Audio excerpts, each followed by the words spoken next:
Hello viewers, welcome to WB Learning. I hope all of are good. আজকের ভিডিওতে আমি তোমাদের সঙ্গে শেয়ার করতে চলেছি ক্লাস 8 অর্থাৎ অষ্টম শ্রেণীর ইতিহাসের দ্বিতীয় অধ্যায়ের কিছু প্রশ্ন এবং একই সাথে সেগুলির উত্তরও।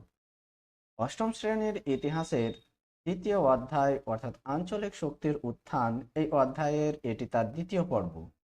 যদি তুমি এর আগের ভিডিওটি না দেখে থাকো তবে নিচে ডিসক্রিপশনে দেওয়া লিঙ্ক থেকে সেটিকে দেখে নেবে। এই প্রশ্নোত্তরগুলি তোমাকে ইতিহাসের সক্ষম জ্ঞানার্জনে সাহায্য করবে। ভিডিওটিকে শুরু করার আগে বলে রাখি, তুমি যদি এই চ্যানেলের নতুন ভিউয়ার হও তবে অনুরোধ করব চ্যানেলটিকে সাবস্ক্রাইব করে রাখার। আর যদি আগে থেকে সাবস্ক্রাইব করে রাখো তবে তোমাকে অসংখ্য ধন্যবাদ। চলো এবার আজকের পাঠটিকে শুরু করা যাক। Let's start.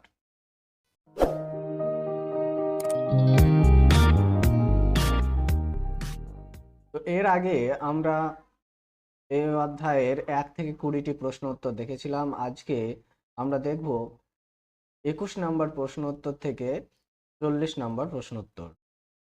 দেখো দেওয়া রয়েছে প্রশ্ন নম্বর 21, কত খ্রিস্টাব্দে মুর্শিদ কুলি খান মারা যান? মুর্শিদ কুলি খান মারা যান 1727 খ্রিস্টাব্দে। নেক্সট প্রশ্ন দেখো, প্রশ্ন নম্বর 22, কত খ্রিস্টাব্দে আলীবর্দী খান বাংলার মসনদে বসেন? আলীবর্দী খান বাংলার মসনদে বসেন 1840 খ্রিস্টাব্দে।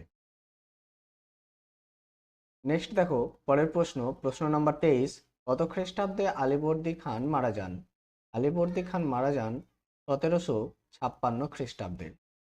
প্রশ্ন নম্বর 24, আলীবর্দী খান কত বছর রাজত্ব করেন? 16 বছর রাজত্ব করেন 1740 খ্রিস্টাব্দ থেকে 1756 খ্রিস্টাব্দ পর্যন্ত। নেক্সট দেখে নেব পরবর্তী প্রশ্নগুলি। প্রশ্ন নম্বর 25, আলীবর্দী খানের প্রকৃত নাম কি? আলীবর্দী খানের প্রকৃত নাম ছিল মির্জা মোহাম্মদ আলী। পরের প্রশ্ন, প্রশ্ন নম্বর 26, মির্জা মোহাম্মদ আলীকে আলীবর্দী খান উপাধিতে ভূষিত করেন কোন মোগল সম্রাট?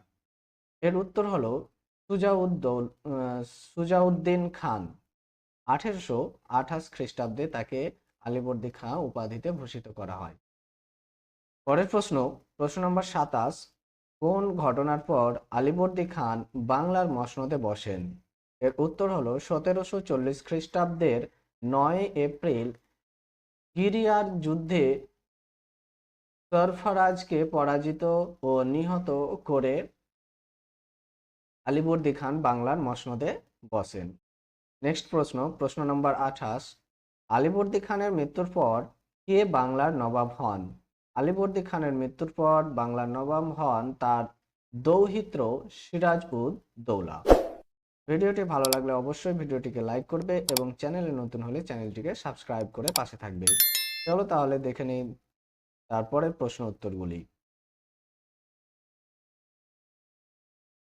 প্রশ্ন নম্বর 29, মহারাষ্ট্র পুরাণ কার রচনা? এর উত্তর হলো গঙ্গারামের। প্রশ্ন নম্বর 30, সম্রাট ঔরঙ্গজেব কাকে চিন কুলিজ খান উপাধি দেন? চিন কুলিজ খান উপাধি দেন মীর কামারউদ্দিন খান সিদ্দিকীকে। পরের প্রশ্ন দেখো, প্রশ্ন নম্বর 31, বর্গীয় হাঙ্গামা প্রবন্ধটি কে রচনা করেন? এই প্রবন্ধটি রচনা করেন যদুনাথ সরকার। নেক্সট প্রশ্ন দেখো, প্রশ্ন নম্বর 32, নিজাম উল মুলুক উপাধি পান কে? নিজাম উল মুলুক উপাধি পান মীর কামার উল খান সিদ্দিকী। দেখে নেব পরের প্রশ্নগুলি। প্রশ্ন নম্বর 33, কার কাছ থেকে মীর কামার উল খান সিদ্দিকী নিজাম উল মুলুক উপাধিটি পান? তো এর উত্তর হলো সম্রাট ফারুক শিয়ারের কাছ থেকে তিনি নিজাম উল মুলুক উপাধিটি পান। নেক্সট প্রশ্ন, প্রশ্ন নম্বর 34, কার কাছ থেকে মীর কামার উল খান সিদ্দিকী আসফ ঝা উপাধি পান? তো এর উত্তর হলো সম্রাট মোহাম্মদ শাহের কাছ থেকে আসফ ঝা উপাধি তিনি লাভ করেন। পরের প্রশ্ন, প্রশ্ন নম্বর 35, কবে হায়দ্রাবাদ রাজ্যটি প্রতিষ্ঠিত হয়? এর উত্তর হলো 1724 খ্রিস্টাব্দে। এটি একটি গুরুত্বপূর্ণ প্রশ্ন, তোমাদের পরীক্ষায় না আসলেও আম, যে কোনো কম্পিটিটিভ পরীক্ষায় এ ধরনের প্রশ্ন এসে থাকে। চলো দেখে নিই পরবর্তী প্রশ্নগুলি। প্রশ্ন নাম্বার 36, হায়দ্রাবাদ রাজ্যটি প্রতিষ্ঠাতা কে? হায়দ্রাবাদ রাজ্যটির প্রতিষ্ঠাতা হলেন মীর কামার উল খান সিদ্দিকী।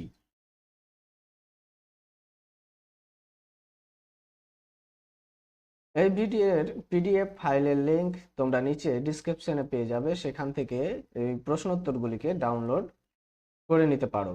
আর ভিডিওটি ভালো লাগলে অবশ্যই বন্ধুদের সঙ্গে শেয়ার করতে ভুলবে না। চলো দেখে নিই পরবর্তী প্রশ্নগুলি। প্রশ্ন নম্বর 37, কবে স্বাধীন হায়দ্রাবাদ রাজ্যের আত্মপ্রকাশ ঘটে? এর উত্তর হলো 1740 খ্রিস্টাব্দে। নেক্সট প্রশ্ন, প্রশ্ন নম্বর 38, কবে অযোধ্যা রাজ্যের প্রতিষ্ঠা হয়? 1722 খ্রিস্টাব্দে। নেক্সট প্রশ্ন, প্রশ্ন নম্বর 39, কার নেতৃত্বে অযোধ্যা রাজ্যটি আঞ্চলিক শক্তি হিসেবে আত্মপ্রকাশ করে?